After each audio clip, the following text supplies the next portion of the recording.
Orba atau Orde Baru identik dengan kericuhan, otoriter, pembungkaman, dan tindakan represif.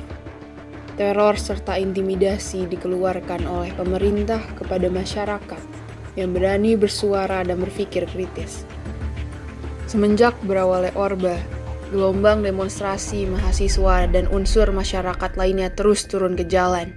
Hal ini didasari karena rasa ketidakpuasan dengan pemerintah yang saat itu memang gagal dalam menjalankan negara. Ketidakstabilan pun terjadi dari sektor ekonomi maupun sosial.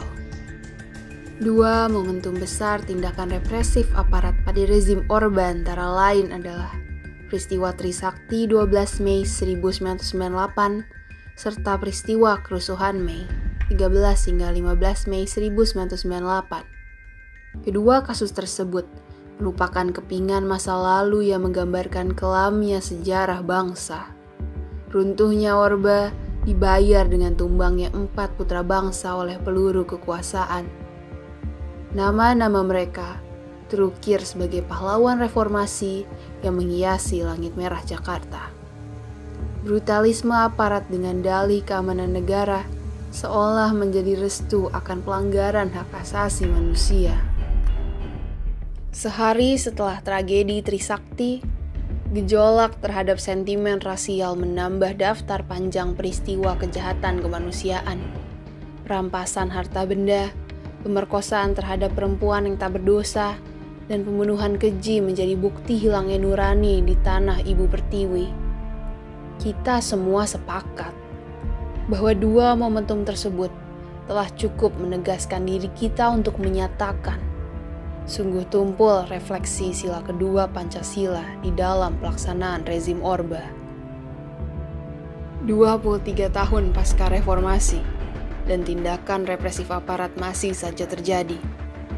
Beberapa kasus pelanggaran HAM di era Presiden Jokowi seperti kerusuhan Papua dan Papua Barat 19 Agustus 2019, kekerasan terhadap massa aksi pada aksi reformasi di korupsi 2019, penggusuran Taman Sari Desember 2019, intimidasi dan brutalisme aparat pada aksi tolak UU Cipta Kerja 6-22 Oktober 2020, kekerasan kepada warga Desa Wadas di Provinsi Jawa Tengah 2021, pembatasan aksi damai May Day 1 Mei 2021, serta kriminalisasi 4 masa aksi tolak UU Citaker di Semarang.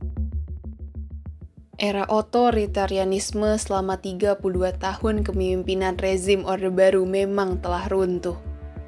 Namun, sisa-sisa reruntuhannya tidaklah dibersihkan, melainkan dibangun ulang menjadi bangunan dengan model yang baru, menyesuaikan dengan tuntutan demokrasi. Pembungkaman terhadap jeritan-jeritan rakyat semakin masif digencarkan oleh rezim Jokowi yang alergi terhadap kritik. Dahulu, kekuasaan meneror rakyat dengan tembakan senjata api. Kini, kekuasaan meneror rakyat dengan tembakan surat cinta yang dikirimkan oleh polisi virtual. Dulu, kekuasaan menakuti rakyatnya dengan senjata laras panjang.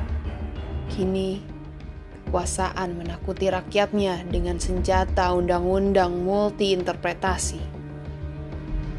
Makin hari, makin sulit bersuara. Protokol kesehatan menjadi amunisi utama untuk meredam keresahan yang dilontarkan rakyatnya. Sedangkan, pemerintah sendiri lepas tanggung jawab dalam menerapkan protokol keadilan. Kian hari, makin sulit menyelenggarakan aksi. Aparatur negara semakin sewenang-wenang dalam merepresi hak konstitusional rakyat. Reformasi kini dimaknai sebagai momentum seremonial semata. Demokrasi hanyalah konstruktif fiktif belaka yang dicita-citakan oleh rakyat Indonesia. Jokowi adalah Soeharto era reformasi, keduanya tangan besi. Rezim Jokowi adalah Orde Baru yang telah dimodifikasi, orde yang paling baru.